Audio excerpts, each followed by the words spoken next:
প্রিয় ছাত্রছাত্রী, আবারও চলে এসেছি আরেকটি টেস্ট পেপার ভিডিওয়। আজ আমরা আলোচনা করব এবিটি টেস্ট পেপারের হিস্ট্রি এসসি 47 বা 47 পাতার যে হিস্ট্রির প্রশ্ন সেটটি রয়েছে তার সমস্ত এমসিকিউ এসিকিউ প্রশ্নগুলো আমরা এই ভিডিওর মাধ্যমে আলোচনা করছি। তোমরা সমস্ত ভিডিওটি দেখবে, স্কিপ করবে না। স্কিপ করলে অনেক কিছুর অ্যান্সার কিন্তু মিস করে ফেলবে, তাই তোমরা ভিডিওটি স্কিপ না করে সম্পূর্ণ দেখবে। চলো তাহলে আমরা আলোচনা করি। দেখো, প্রথমে রয়েছে বিকল্প প্রশ্নগুলির মধ্যে সঠিক উত্তর নির্বাচন করি। দেখো, এখানে প্রথম প্রশ্ন রয়েছে দক্ষিণারঞ্জন বসুর ছেড়ে আসা গ্রাম একটি দেখো উত্তরটি দেখে নাও, হবে স্মৃতিকথা কাহিনী। ওকে, এইবার এর পরবর্তী প্রশ্নগুলোর দিকে ভালো করে তাকাও। দেখো, দ্বিতীয় প্রশ্ন রয়েছে যে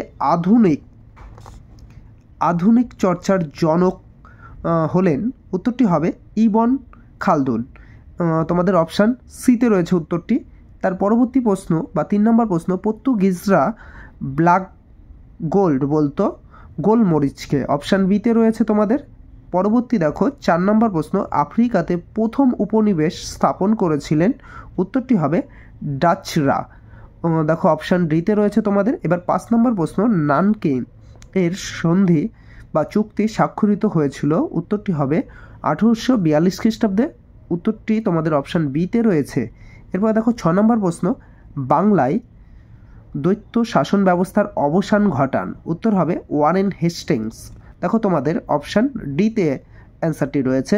এরপরে তোমাদের 7 নম্বরে একটি ছক দিয়ে দিয়েছে, ছকটা কি করতে হবে, মেলাতে হবে। দেখো বিকল্প তোমাদের এখানে উত্তরের অপশানও রয়েছে, অপশানটি হবে অপশান এ, উত্তরটি হবে এটা। দেখো 1-এর উত্তর হবে বি, 2-এর উত্তর হবে ডি, 3-এর উত্তর এ, 4-এরটা সি। এরপরে দেখো 8 নম্বর প্রশ্ন রয়েছে, দক্ষিণী বিদ্যাসাগর কাকে বলা হয়, উত্তর হবে বিরসালিঙ্গম পান্তুলুকে, অপশান এতে রয়েছে তোমাদের। এর পরের প্রশ্ন দেখো 9 নম্বর প্রশ্ন, তত্ত্ববোধিনী পত্রিকা প্রকাশ করেন, উত্তর হবে দেবেন্দ্রনাথ ঠাকুর, অপশান বিতে রয়েছে অ্যান্সারটি। তারপরে 10 নম্বর প্রশ্ন, বর্তমান ভারত গ্রন্থটি লেখেন বা রচনা করেন, উত্তর হবে স্বামী বিবেকানন্দ। দেখো তোমাদের অপশান বিতে অপশানটি রয়েছে। এরপরে 11 নম্বর প্রশ্ন রয়েছে, বারদৌলি সত্যাগ্রহের নেতৃত্ব দিয়েছিলেন, উত্তরটি হবে সর্দার বল্লভভাই প্যাটেল, অপশান বিতে রয়েছে তোমাদের উত্তরটি।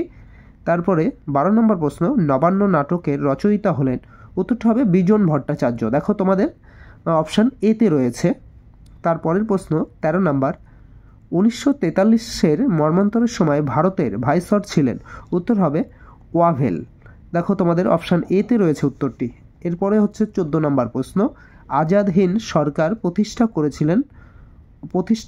করা হয়েছিল বা প্রতিষ্ঠিত হয়েছিল, উত্তরটি হবে সিঙ্গাপুরে, অপশান বি উত্তরটি। দেখো বিতে অ্যান্সারটি লেখা রয়েছে। এরপর হচ্ছে 15 নম্বর প্রশ্ন, দেখো দ্বিতীয় বিশ্বযুদ্ধের সময় মার্কিন রাষ্ট্রপতি ছিলেন, উত্তরটি হবে রুজভেল্ট, অপশান বিতে রয়েছে দেখো উত্তরটি।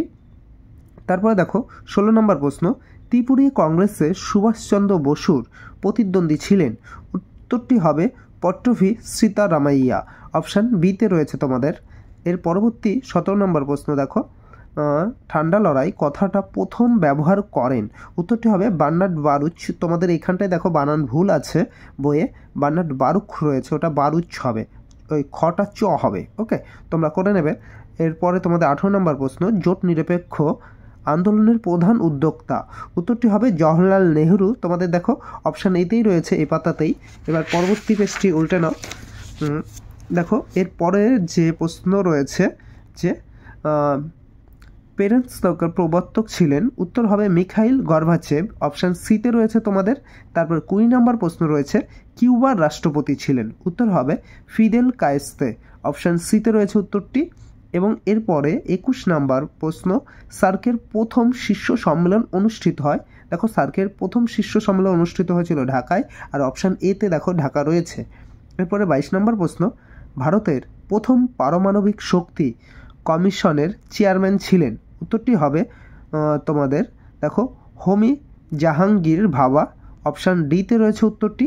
এরপরে 23 নম্বর প্রশ্ন, বাংলাদেশের মুক্তিযুদ্ধের প্রধান নেতা ছিলেন, উত্তর হবে শেখ মুজিবুর রহমান, তোমাদের অপশান এতে রয়েছে। এরপরে দেখো 24 নম্বরে একটি ছক দিয়েছে, এই ছকের অ্যান্সারটাও দেখো তোমাদের অপশান এ হবে, যে 1-এর উত্তর ডি, এ পাশের ডির সঙ্গে মিলবে, 2-এরটা হচ্ছে এ, 3-এরটা বি এবং 4-এরটা সির সাথে। এর পরবর্তী দেখো যে সমস্ত এসিকিউগুলো দিয়েছে, চলো আমরা সেই এসিকিউগুলো নিয়ে আলোচনা করি। দেখো তাহলে এসিকিউ প্রশ্নগুলো।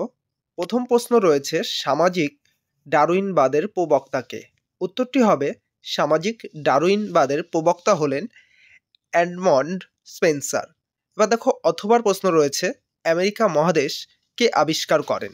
উত্তরটি হবে 1492 সালে ক্রিস্টোফার কলম্বাস আমেরিকা মহাদেশ আবিষ্কার করেন। তারপর 2 নম্বরের প্রশ্ন রয়েছে, দেখো মার্কেনস্টাইলবাদ বলতে কি বোঝো? উত্তরটি দেখো, ইউরোপীয় মহাদেশে খ্রিস্টীয় 16 শতক থেকে 18 শতক সময়ে অর্থনীতি এক নতুন মতবাদের উদ্ভব ঘটেছিল, তার নাম মার্কেনস্টাইলবাদ বা মার্কেনস্টাইল মতবাদ। এটির প্রবক্তা হলেন অ্যাডাম স্মিথ, বা অ্যাডাম স্মিথ এই মতবাদটি কিন্তু বলেছিলেন। এবার দেখো 2 নম্বর প্রশ্ন তো গেল, 3 নম্বর প্রশ্নটি দেখো, দক্ষিণ আফ্রিকা ও প্রথম অশ্বেতাঙ্গ রাষ্ট্র প্রধান কে ছিলেন?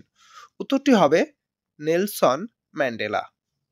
তারপর দেখো অথবার প্রশ্ন রয়েছে, লগ্নি পুঁজি কাকে বলে? দেখো, শিল্প ও বাণিজ্য থেকে অর্জিত অতিরিক্ত পুঁজি মুনাফা যখন আরও মুনাফা অর্জনের জন্য আবার কোনো শিল্পে অথবা বাণিজ্যিক বিনিয়োগ করা হয়, তখন তাকেই লগ্নি পুঁজি বলে।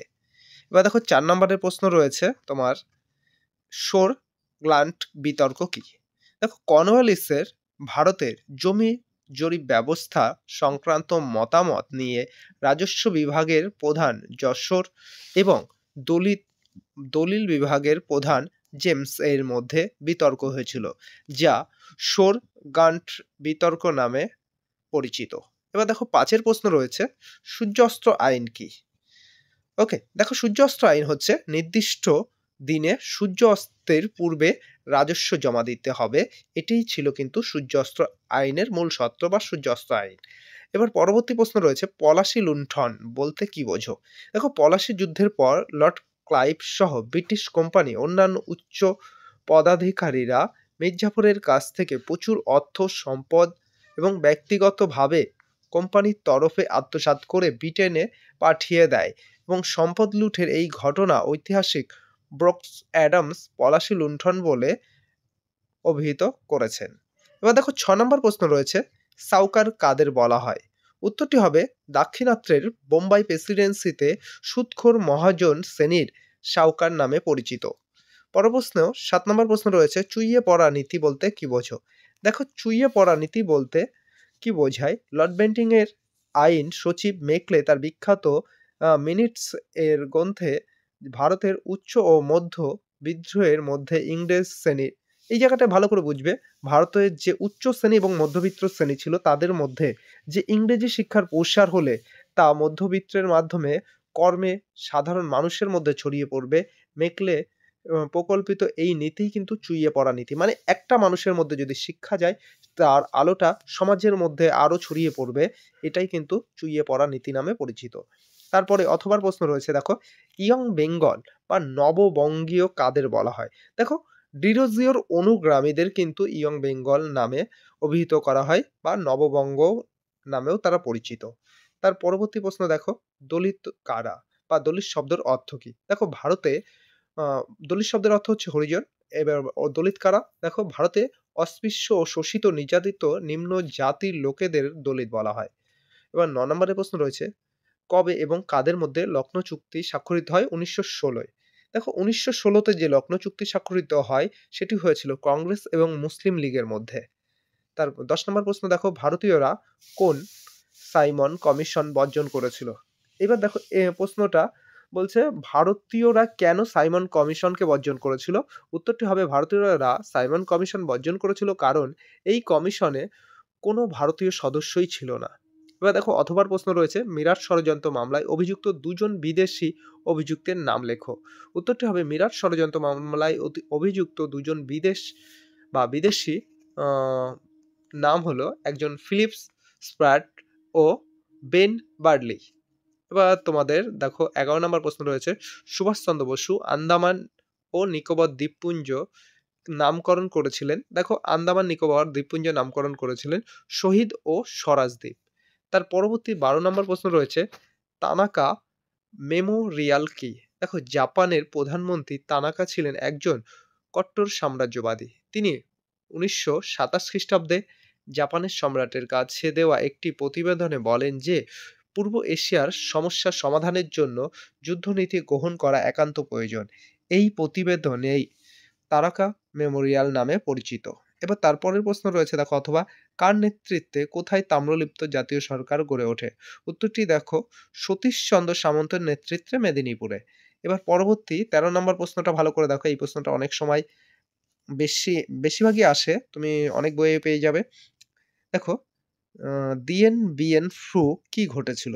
দেখো, ভিয়েতমিনদের সম্পূর্ণরূপে ধ্বংস করার উদ্দেশ্যে ফরাসি সেনাপতি নেভার টংকিং এর নেতৃত্বে দিয়েন বিয়েন ফু নামক স্থানে একটি অস্ত্রভাণ্ডার ও দুর্ভেদ্য ঘাঁটি তৈরি করেন এবং ভিয়েতমিন সেনাপতি নগুয়ে গিয়াপের নেতৃত্বে ভিয়েতনামিরা এই অস্ত্র ঘাঁটি ধ্বংস করে দেয়। এই ঘটনায় দিয়েন বিয়েন ফু নামে পরিচিত। পরের প্রশ্ন রয়েছে 14 নম্বর প্রশ্ন, সিয়াটল কথাটির অর্থ কি? দেখো, South Asian Association Trade Organization. পরবর্তী প্রশ্ন রয়েছে, দাতাত রাজনীতি বলতে কি বোঝো? দেখো, দাতাত একটি ফরাসি শব্দ, এখানে টাইপিং এ প্রবলেম আছে, দাঁতের হয়ে গেছে, ওটা দাতাত হবে। একটি ফরাসি শব্দ যার অর্থ হলো দুই বা তার বেশি অধিক শত্রুভাবাপন্ন দেশগুলির মধ্যে উত্তেজনা হ্রাস ঘটানো এবং বোঝাপড়া মাধ্যমে বা সহজ সরলভাবে সম্পর্ক স্থাপন করার চেষ্টা করা। তার পরবর্তী 15 নম্বর প্রশ্ন রয়েছে, দেখো, মিশ্র অর্থনীতি কাকে বলে? দেখো, উত্তরটি হবে, মিশ্র অর্থনীতি বলতে বোঝায় এমন এক ব্যবস্থাকে যেখানে রাষ্ট্রীয় মালিকানা অর্থাৎ সরকারি উদ্যোগের পাশাপাশি ব্যক্তিগত মালিকানা অর্থাৎ বেসরকারি উদ্যোগের সহবাসন লক্ষ্য করা যায়। এবার দেখো, 16 নম্বর প্রশ্ন রয়েছে, নেহেরু মহলান বিশ মডেল কি? দেখো, 1955 সালে রুশ অর্থনীতির অনুকরণে ভারী শিল্পের প্রসারের জন্য একটি উন্নয়ন মডেল তৈরি করেন। প্রধানমন্ত্রী প্রধানমন্ত্রী নেহেরু এই মডেলকে কিছুটা সংশোধন করে দ্বিতীয় পঞ্চবার্ষিকী পরিকল্পনায় প্রয়োগ করেন। এই সংশোধনী উন্নয়ন মডেল নেহেরু মহলান 20 মডেল নামে পরিচিত। ভিডিওটি কেমন লাগলো অবশ্যই কমেন্টের মাধ্যমে জানিয়ে কিন্তু। দেখো, পরবর্তী এবং লাস্ট প্রশ্ন অথবা যেটা রয়েছে, তৃতীয় বিশ্ব বলতে কি বোঝো? দেখো, দ্বিতীয় বিশ্বযুদ্ধের পর আমেরিকা এবং সোভিয়েত রাশিয়ার নেতৃত্বে দুটি জোটের সৃষ্টি হয়। এই দুই জোটের বাইরে এশিয়া, আফ্রিকা, লাতিন আমেরিকার সদ্য স্বাধীনতাপ্রাপ্ত দেশগুলি উপনিবেশবাদ বিরোধী, সাধারণভাবেই তৃতীয় বিশ্ব নামে তারা পরিচিতি লাভ করে। তোমাদের ভিডিওটি কেমন লাগলো অবশ্যই কমেন্টে জানিও। আর আমাদের চ্যানেলে নতুন হয়ে থাকলে চ্যানেলটিকে অবশ্যই সাবস্ক্রাইব করে নিও। কোনো পেজের যদি ভিডিও তোমাদের খুব জলদি দরকার বা খুব তাড়াতাড়ি প্রয়োজন হয়, কমেন্টে জানাতে পারো। আমি সেই পেজটা নিয়েও তোমাদের সঙ্গে আগে ভিডিও করে দেব। আবারও দেখা হবে তোমাদের সঙ্গে আরেকটি ভিডিওর সঙ্গে।